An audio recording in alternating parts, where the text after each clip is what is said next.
ফিলিস্তিনের জমিনে জন্ম নিল এক নতুন রাষ্ট্র, যার নাম ইসরায়েল। কিন্তু সেই জন্মের পেছনে ছিল রক্ত, যুদ্ধ আর লক্ষ মানুষের কান্না। কিভাবে আরবদের হটিয়ে গড়ে উঠেছিল ইসরায়েল রাষ্ট্র? আজকে জানব সেই ইতিহাস রহস্যপিডিয়ার 360-তে, যা এখনও প্রজন্ম থেকে প্রজন্মে তীব্র ক্ষত হয়ে বেঁচে আছে।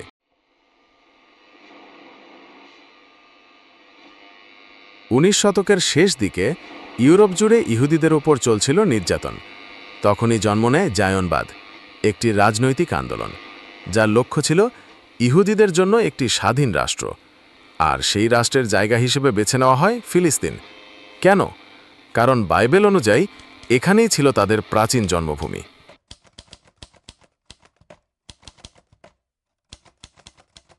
1917 সালে প্রথম বিশ্বযুদ্ধের সময় বেলফোর ঘোষণা দেয় ব্রিটেন।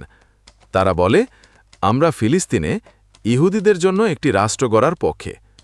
কিন্তু ব্রিটিশরা একই সময় আরবদেরও স্বাধীনতার প্রতিশ্রুতি দিয়েছিল। শুরু হয় দ্বৈত প্রতিশ্রুতির খেলা, যার মূল্য পরে দিতে হয় ফিলিস্তিনিদের।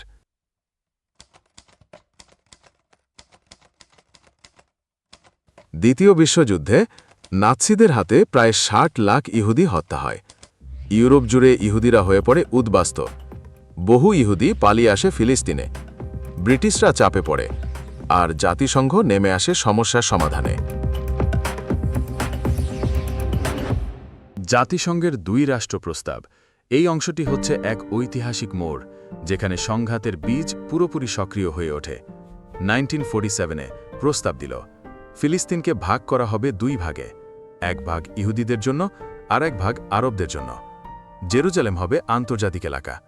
ইহুদিরা প্রস্তাব মেনে নেয়, কিন্তু ফিলিস্তিনিরা আর আরব দেশগুলো এক বাক্যে প্রত্যাখ্যান করে।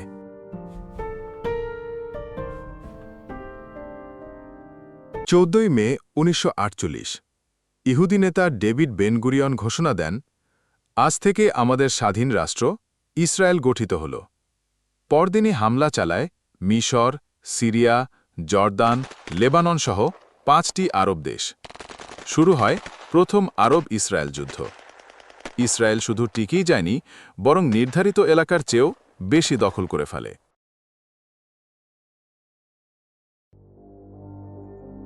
যুদ্ধের সময় প্রায় 7 লাখ ফিলিস্তিনি আরব ঘরছাড়া হন। কেউ পালাতে বাধ্য হন, কেউ জোর করে তাড়িয়ে দেওয়া হয়, এবং শত শত গ্রাম ধ্বংস করে দেওয়া হয়। ফিলিস্তিনিরা এই ঘটনাকে বলেন নাকবা, অর্থাৎ বিপর্যয়।